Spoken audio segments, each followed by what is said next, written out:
Dan IGRS ini belum kelihatan kredibilitasnya gitu ya. Jadi benar-benar harus transparan bagaimana prosesnya, siapa tenaga ahli di belakangnya, supaya produsen dan kreator itu percaya. Hai sahabat TCID, kamu sedang mendengarkan podcast Suara Akademia. Ngobrol seru isu terkini bareng akademisi. Beberapa minggu yang lalu, skena game Sobat TCID diributkan dengan adanya IGRS gitu, Indonesia Game Rating System. Karena bisa dibilang sih sebelum-sebelumnya, kalau misalnya Sobat TCID ngikutin perkembangan game gitu ya, dari zaman-zaman game konsol sampai dengan sekarang game online, itu tuh sudah ada ratingnya gitu masing-masing game yang memang beredar di Indonesia. Kalau zaman-zaman dulu beli CD PlayStation, entah itu PlayStation 1 atau PlayStation 2, atau mungkin PlayStation 3, di pojok kiri bawah biasanya ada logo huruf gitu. Biasanya ada huruf E, ada huruf M gitu ya, atau mungkin ada usia-usia tertentu. Dan sekarang Indonesia itu menerapkan game ratingnya sendiri yang bikin banyak publisher game bertanya-tanya dan juga para gamer mempertanyakan maksudnya ini apa. Karena there's a lot of controversies dari IGRS ini sendiri. Karena banyak yang bilang ini tuh tidak menyatu dengan game rating yang sudah ada di luaran sana begitu. Ada yang bilang penerapan IGRS ini sendiri juga dipertanyakan karena ada game yang sebenarnya bisa dimainkan anak-anak tapi jadi 17 plus, game yang lumayan gore begitu ya, malah diizinkan buat dimainkan sama anak-anak. Plus ada isu lain lagi ketika developer game ini tuh sudah comply dengan game rating system yang berlaku internasional, kena IGRS, kok ada game-game online yang terindikasi dekat sama judo malah didiamkan dan lolos-lolos aja begitu. So, we're gonna talk about this topic di Suara Akademia kali ini, and for this episode kita bakal diskusi sama Mbak Birgita Bestari Puspita. Beliau adalah dosen dari Universitas Atmajaya Yogyakarta, tapi sekarang sedang menempuh studi doktoralnya di Edith Cowan University Australia. Halo, Mbak Birgita, apa kabar Mbak? Halo Mas Acil, baik, kabar baik. Oke, Australia setelah kemarin badai merah gimana Mbak? Mengalamikah atau gimana gitu? Nggak apa-apa sih, angin gede lalu. Angin gede, terus ya cuacanya nggak jelas.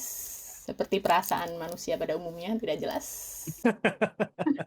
Four seasons in a day kayaknya berlaku ya Mbak ya. But anyway, Mbak Birgita, kita ngomongin soal IGRS nih, Indonesia Game Rating System begitu. Bahwa tiba-tiba negara kita melalui Komdigi memiliki sistem apa ya, klasifikasi permainan sendiri gitu, yang berbeda dengan rating system yang dipunyain sama global atau mungkin luar negeri. Ketika isu ini naik nih Mbak Birgita, what do you think about this topic gitu? Apakah memang ini sebenarnya langkah yang oke atau kok kayaknya mendadak banget ya kayak kebijakan-kebijakan yang lain biasanya gitu?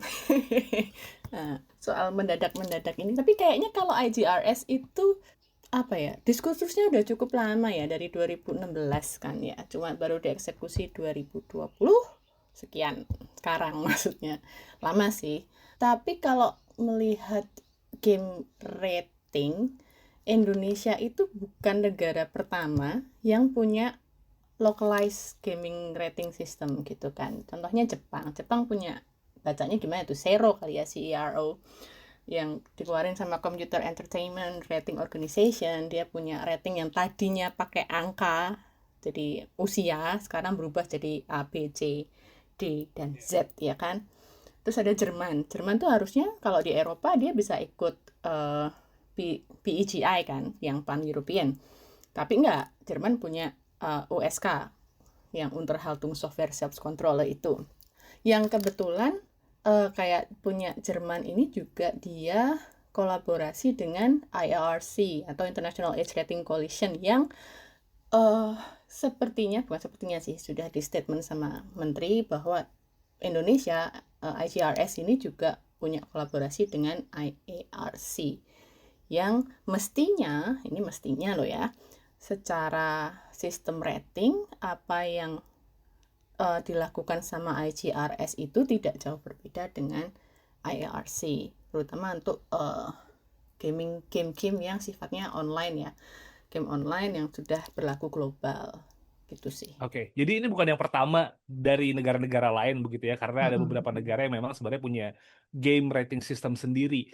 Dan diskusinya udah lama, tapi kalau misalnya kita berbicara soal penerapan IGRS nih Mbak, kenapa sih negara tuh kayak harus masuk ke area ini nih Mbak, buat tentuin game apa yang boleh dimainkan dan game apa yang sebaiknya tidak dimainkan gitu.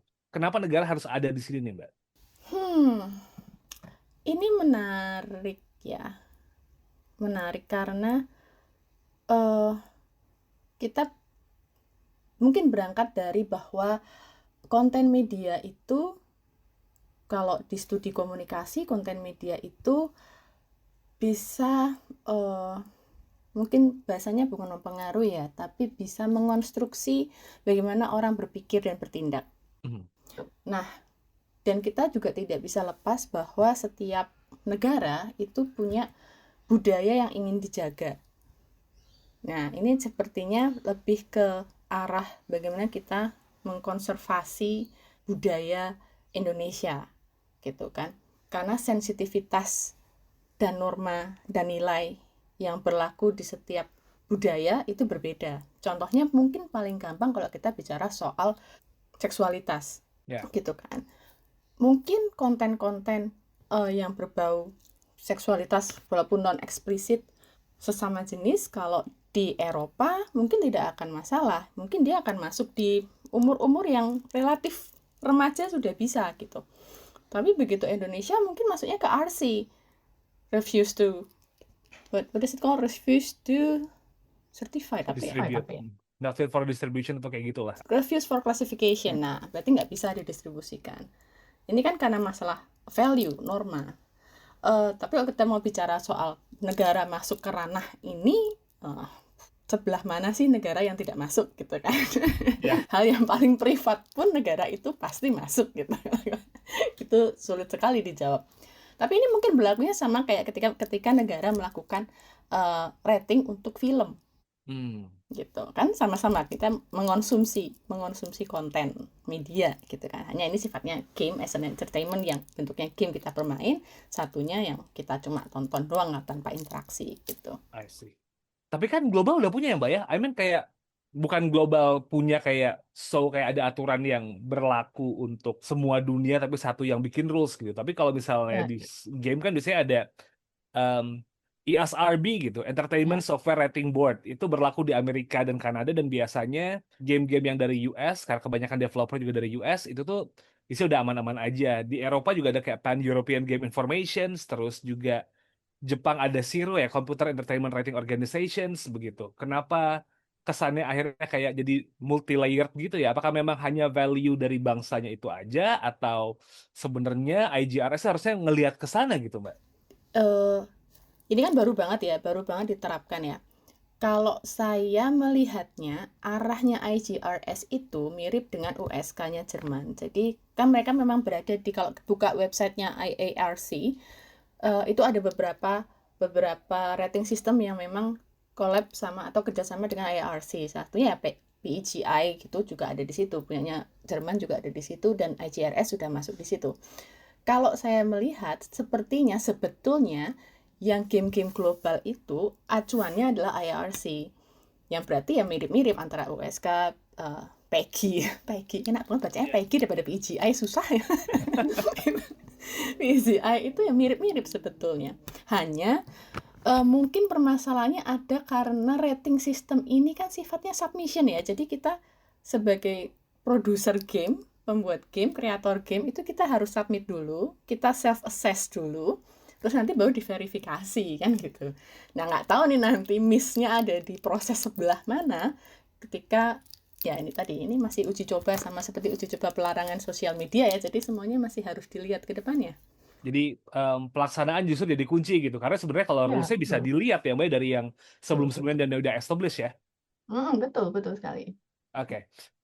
Menarik kalau kita berbicara soal kebijakan IGRS yang penentuan ratingnya beberapa case itu nggak sesuai nih Mbak. Diskusinya udah lama, seharusnya udah lumayan cukup matang sih, meskipun yang namanya pelaksanaan awal kita nggak nggak bisa berharap, karena pasti bakal ada loophole ya di situ gitu.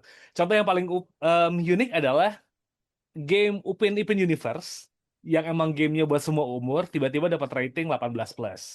Terus ada game FPS ya, first person shoot, tembak-tembakan begitu atau penuh kekerasan dapat rating yang ramah anak. Itu kejadian. There's a lot of popular games yang menurut banyak orang dan juga dilihat dari rating globalnya itu tuh aman. Di Indonesia malah not fit for distributions nih, Mbak Birgita gitu. Ini apakah sesuai dengan yang Mbak Birgita mention di awal tadi gitu? Apakah memang karena langkah awal jadinya masih gagap soal game mana yang buat dewasa mana yang enggak? Atau kitanya yang belum terlalu banyak berhasil menyerap apa yang terjadi dan sudah diterapkan di negara-negara luar? Atau gimana Mbak Birgita ngeliat situasi ini? Ini kalau nggak salah kasusnya yang melibatkan satu platform game online besar itu ya. Betul. Ya, inisial STEAM. Steam. Inisialnya STEAM. Ya itu aku cukup ngikutin, kemarin sempat baca itu, saya ngikutin kasusnya. Ternyata ini nggak tahu ya, ini karena saya nggak masuk dalam tim investigasi. Tapi kalau ngikutin beritanya ternyata satu awalnya itu adalah yang dilakukan Steam itu tidak mengikuti prosedur IGRS.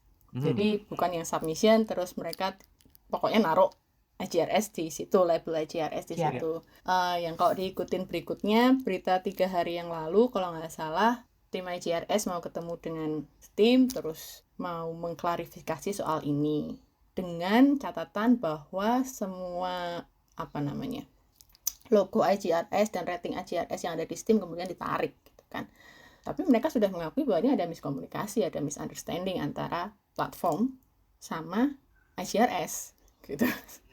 Nah, ini masalah ini ada di mana sebetulnya? Kayaknya yang perlu menjadi fokus adalah bagaimana menjaga komunikasi antara si IGRS dengan platform dan juga kreator.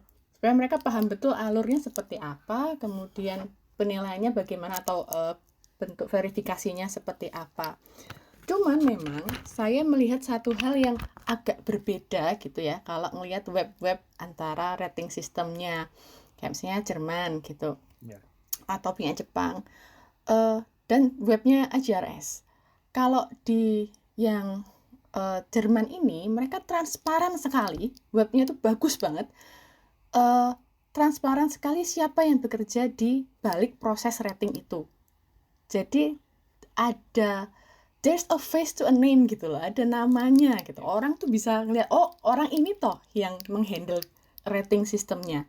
Si ini toh yang bertanggung jawab atas ini. Jadi ada bentuk pertanggungjawaban gitu. Urusannya dengan kredibilitas.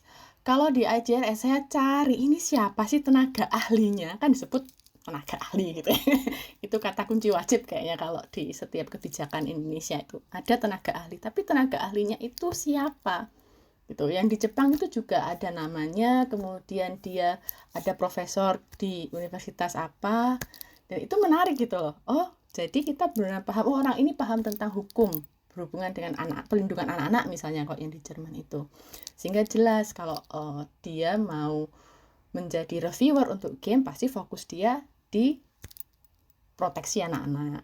Ya. Belum adanya orang yang ditunjuk dan dianggap kredibel dalam game rating ini yang justru malah bikin kasus IGRS ini tuh makin bikin orang banyak bertanya-tanya ya Mbak Birgita ya? Ya, itu mungkin sudah ada orangnya cuman tidak dipublikasikan. Ya menurut saya itu malah jadi kayak satu tanda tanya. Kenapa kita tidak boleh tahu siapa yang bertanggung jawab di sini gitu. Apa jangan-jangan bertanggung jawab nggak tahu soal game? Ada dong. Oh, komen Kan namanya juga nanya, izin, iya. minta izin dulu nanya. Boleh kayaknya kalau nanya ya. Boleh, kan nanya aja gitu. So, ketika ini bukanlah hal-hal yang sebenarnya bukan barang baru gitu ya, karena diskusinya juga udah dari lama nih Mbak. Toh juga Indonesia pangsa pemain gamenya lumayan banyak. Is it safe to say kalau sebenarnya penerapan IGRS itu tuh lebih di good governance-nya aja yang perlu dijaga dan juga mekanisme game ratingnya yang perlu diperhatiin, rather than kita bilang IGRS ini sebenarnya sistem yang buruk dan kayaknya nggak perlu banget gitu. Betul, menurut saya sih begitu. Karena saya termasuk orang yang cukup percaya bahwa ada niat baik di setiap kebijakan, gitu ya. Ada niat baik, tapi itu tadi pelaksanaannya kan kita nggak tahu, dan orang-orang di balik itu kita juga nggak tahu bagaimana mereka mengemban tugas itu. Nah, tetapi secara sistem sebetulnya ini tidak jauh berbeda dengan yang sudah ada, dan mestinya ini juga tidak, mestinya ya, kalau sistem ini berjalan sempurna, mestinya ini tidak akan menyimpang terlalu jauh dari apa yang sudah ada, kecuali tadi untuk hal-hal yang sifatnya sangat sensitif, karena negara kita cukup sensitif di hal-hal tertentu gitu ya. Well, tricky nih Mbak, karena IGRS ini kan di bawah Komdigi ya gitu. I don't even know selain Komdigi gitu apakah ada keterlibatan dengan lembaga-lembaga lain, dan kali ini kayaknya Komdigi yang benar-benar berdiri paling depan gitu Mbak. Dan seringnya terjadi bahwa sebuah kebijakan jarang multi stakeholder nih. So is it the most important yang harus dipastikan juga kah Mbak? Nggak cuma Komdigi doang yang bisa ngenilai gitu, karena ada Komnas Perlindungan Perempuan dan juga anak yang harus dilibatkan. Tim dari Kementerian Pendidikan mungkin bisa dilibatkan begitu. Apakah memang harus multi stakeholder atau bisa Komdigi sendirian nih? Karena so far kayaknya Komdigi menghadapi ini sendirian dan merasa yakin gitu bahwa everything will be fine in our hands nih. Nggak apa-apa, kuat kok Mas. Namanya media, kita membahas konten media itu pasti multidimensi gitu kan. Komunikasi itu multidimensi. Kita nggak bisa bicara soal Komdigi ya cuma digital, platform digitalnya doang. Tapi kita nggak bisa dong, Komdigi emang punya, maksudnya mungkin di-refresh aja. Yang lebih penting bukan ini project ini, kebijakan ini harus dibuat oleh banyak stakeholder, mungkin enggak. Tapi kebijakan ini harus didukung, diperkuat oleh tenaga-tenaga ahli yang memang kredibel di bidangnya. Jadi misalnya kalau tadi memang soal proteksi budaya, anak-anak, pendidikan, ya kita melibatkan tenaga ahli di situ. Ada yang memang fokusnya di hukum, ada yang fokusnya di pendidikan anak usia dini, ada yang mungkin di remaja, psikologi, mungkin banyak sekali sebetulnya tenaga ahli yang bisa masuk di sini, masuk sebagai reviewer, karena itu akan, menurutku akan berguna sekali di penentuan rating ini. Oke, jadi memang harus dijaga begitu ya. Mungkin pihak platform penyedia game itu harus berkomunikasi dengan Komdigi, dan Komdiginya juga kudu belajar gitu soal game. Tapi nih Mbak, penerapan IGRS sudah berlaku begitu, banyak game yang disorot. IGRS-nya pun disorot, tapi kalau kita berbicara soal IGRS ini sendiri Mbak, gimana caranya ngebuat ini jadi lebih efektif dan juga tepat sasaran gitu? Karena kita sudah sering banget ya ngelihat kasus film, website diblokir, yang website hubnya di Kamboja nggak pernah berhasil diblokir. Yang gacor-gacor itu nggak pernah diblokir gitu. Nggak pernah berhasil diblokir. Bahkan website pemerintah ada yang, padahal yang bahkan sampai ada website pemerintah yang iklannya juga main judi online gitu. I don't even know what happened gitu kok bisa ngiklan di situ. Minimal harusnya kan IGRS ada di sini kan ya, begitu. Harusnya ada pembenahan di situ. What do you think supaya akhirnya ini bisa jadi lebih efektif, Mbak? Apakah memang tim ahlinya diperkuat atau emang kudu studi banding lagi ke luar negeri gitu kan di tengah semuanya carut marut begini, atau apa nih? Studi banding itu harus banget apa? Aku kok tidak melihat studi banding itu sebuah kewajiban ya. Maksudnya studi banding itu gampang kok kalau sekarang sebetulnya. Semua informasi ya yang ada di platform-platform resmi biar visanya nggak sia-sia Mbak. Oh gitu. Iya bener juga. Paspor 10 tahun kan sayang ya kalau sia-sia. Tadi kata kunci gacor itu tuh memang susah ya. Itu keyword itu. Ada kekuatan finansial besar menurut saya ya di balik judul-judul itu. Jadi kalau mau dibasmi satu ya tumbuh 1000 kayaknya. Jadi memang tidak pernah punah ya. Jadi itu tugasnya Komdigi tuh, gimana caranya memblokir. Tapi sepertinya kalau cannabis itu yang saya terus terang bingung kalau yang judul yang dia kan di iklan ya. Dia masuknya via iklan atau dia masuk lewat komentar YouTube langsung didirect ke satu website. Which saya nggak tahu itu dikategorikan sebagai apa sebetulnya. Apakah masuk dalam ranah yang disebut game ini oleh kebijakan yang IGRS ini gitu. Cuma kok tadi pertanyaannya adalah gimana supaya IGRS ini lebih efektif dan tepat sasaran, saya tetap yang pertama adalah meningkatkan kredibilitas IGRS sendiri. Karena IGRS ini belum kelihatan kredibilitasnya gitu ya. Jadi benar-benar harus transparan bagaimana prosesnya, siapa tenaga ahli di belakangnya, supaya produsen dan kreator itu percaya. Gitu kan, kita pengennya produsen dan kreator dulu nih yang percaya. Kalau produsen kreatornya percaya, nanti otomatis gamer itu akan mengikuti kan gitu. Yang kedua, IGRS ini harus menjaga komunikasi kontinu dengan platform-platform game. Ya terutama untuk mengatasi tadi miskomunikasi, misunderstanding, miss yang lain itu tadi, yang kemudian bisa menimbulkan banyak masalah di belakang, termasuk ujungnya lagi-lagi kepercayaan gamer dan kreator. Kalau di sini saya tidak bisa bicara untuk gamer yang dewasa ya, karena mereka sudah dewasa, otomatis mereka berhak dan bisa memutuskan apa yang menurut mereka baik, mereka mau main apa itu monggo gitu ya. Tapi kalau untuk orang tua yang mendampingi anaknya bermain game, ya sebetulnya IGRS ini kita lihat sebagai alat saja, tapi kalau mau betul-betul memutuskan game ini baik atau enggak untuk anak, ya cara terbaik tetap co-play. Kita bermain bersama dengan anak, itu satu-satunya. Mau ratingnya bicara 13 plus, tapi kalau memang orang tua dan anak ini sudah biasa berdiskusi tentang konten negatif, konten beresiko, mungkin orang tuanya juga tidak akan masalah mengizinkan anaknya yang berumur 10 tahun bermain 13 plus gitu. Tapi ada diskusi di situ. Ya, bukan yang cuma ya wis lah terserah situ main, lihat aja itu ratingnya berapa gitu. Itu mungkin jadi tidak efektif sama aja. Ya, ya. Artinya kalau bisa di recap gitu, Mbak. Sebenarnya ini sama kayak censorship tayangan-tayangan yang di TV nggak boleh tayang jam segini, meskipun di, let's say di luar negeri tayang jam berapa, tapi buat kita budayanya beda nih. Atau kayak misalnya ngelihat kartun SpongeBob yang di luar negeri sebenarnya buat bimbingan orang tua, di sini karena dianggap kartun jadi semua umur gitu. Kurang lebih yang kayak gitu nggak sih Mbak, artinya kalau kita mau ngebayangin IGRS ini? Betul, betul sekali. Jadi bukan semata-mata kalau tampilannya adalah lucu, lalu itu cocok untuk anak ya. Jadi kan beberapa, iya ada lagi ngetren banget nih di TikTok nih. Cuman jangan usah dibahas, nggak usah dibahas. Cuman menurut saya nih GRS ini juga bisa jadi ajang refleksi sih, refleksi. Karena ini berarti memunculkan satu klasifikasi lagi selain klasifikasi film yang selama ini udah ada tapi diabaikan. Ya. Ya kan? Ini refleksi juga untuk semua orang dewasa yang di sekelilingnya ada anak-anak misalnya. Seberapa serius sih kita menganggap rating itu? Contohnya film-film superhero yang harusnya tidak untuk anak-anak aja, kita sering melihat tiba-tiba ada anak 3 tahun di situ ya.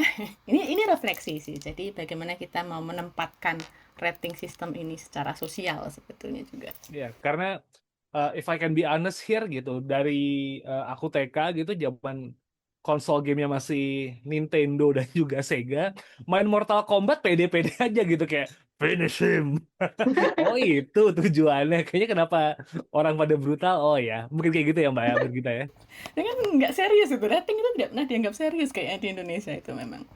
Iya, karena ya game-game kekerasan kan lu kayaknya dimain anak kecil dengan santai ya. I mean in the late 90s atau early 2000-an kayak semua game bisa dimainin aja gitu, karena it's just a game, tapi ternyata dampaknya bisa jadi lebih serius karena mengaksesnya jadi lebih gampang sekarang gitu kali. Itu kenapa Iya. IGRS diterapin deh. Dan juga mungkin tidak hanya soal lebih gampang, tapi penguatnya itu banyak gitu loh. Kalau dulu kita main, wah ini ngomongin jadi umur nih kan, kalau kita ngomongin main game konsol itu, begitu selesai main udah.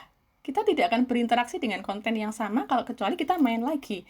Tapi kalau sekarang kan kita mainnya di konsol selesai, kita nyari konten di YouTube, habis itu terekspos lagi konten dari TikTok, Instagram, dan sebagainya. Jadi itu terus-menerus. Nah, itu mungkin yang kemudian kenapa nampaknya dampaknya jadi lebih besar itu dibanding zaman belum ada internet gitu ya. Well, jadi bisa dibilang IGRS ini bisa jadi penyelamat supaya akhirnya orang nggak sembarangan mainin game begitu, tapi ya pelaksanaannya harus jadi kuncian supaya nggak jadi ribut-ribut kayak kemarin deh begitu. Apalagi sama developer game yang suka nggak suka, Indonesia lagi bertumbuh itu industrinya. Jadi kalau Iya, emang nggak betul. dijalanin dengan serius, bakal jadi tricky juga penerapan IGRS ini. Menarik bahasannya IGRS, tapi kita sudah mau masuk di ujung obrolan nih, Mbak Birgita gitu. Maybe ada something yang tertinggal yang pengen diomongin lagi atau belum sempat kebahas gitu mengenai IGRS ini nih, dan pengen disampaikan ke Sobat TCID, Mbak. Sepertinya sih enggak sih Mas, sudah ada semua, selain bahwa tadi IGRS itu hanyalah sebuah alat ya yang bisa kita pelajari hanya sebagai sebuah panduan dan pertimbangan gitu ya. Syukur-syukur diterapkan itu sekitar sebagai penerima gitu ya. Tapi dari sisi IGRS sendiri ya harus betul-betul menyiapkan tadi transparansi, termasuk tenaga ahlinya siapa, membangun kepercayaan bahwa rating yang dibangun itu sesuai dengan standar global yang memang sudah ada, kecuali untuk standar cultural values gitu yang memang penting sekali untuk generasi muda Indonesia gitu sih Mas Acil. Jangan dianggap game hanya mainan anak kecil, karena justru malah yang udah beruang ini yang spend much more money di industri game. Akhirnya ngaku di sini. But anyway, Mbak Birgita, thank you so much. Korban ternyata ya. Ya, Korban ternyata. bukan korban, Mbak, lebih ke donatur. Willing victim. Willing kayak take my money. Kayak Steve, take my money gitu. But anyway, Mbak Birgita, thank you so much for the time buat ngobrol kali ini. It's such an honor. Lancar-lancar studinya di Australia ya, Mbak Birgita ya. Semoga semuanya sama-sama, Mbak Birgita. And Sobat TCID, don't forget to follow our social media di Instagram, X, Facebook, TikTok. Ya, tinggal cari di Conversation Indonesia. ID kami adalah @conversationidn. Subscribe our YouTube channel, The Conversation Indonesia, dan follow Suara Akademia di Spotify atau di Apple Podcast begitu, dan kasih rate yang kamu suka gitu. Kalau emang kamu anggap show ini bagus banget, kasih 5. Dan kalau emang pengen join the discussions, silakan tulis opini kamu di kolom komentar. Saya Muhammad Syarif signing out. I'll see you on next episode Sobat TCID. Have a nice day and wassalamualaikum.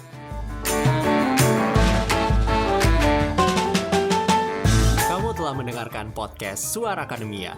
Ngobrol seru isu terkini bareng akademisi.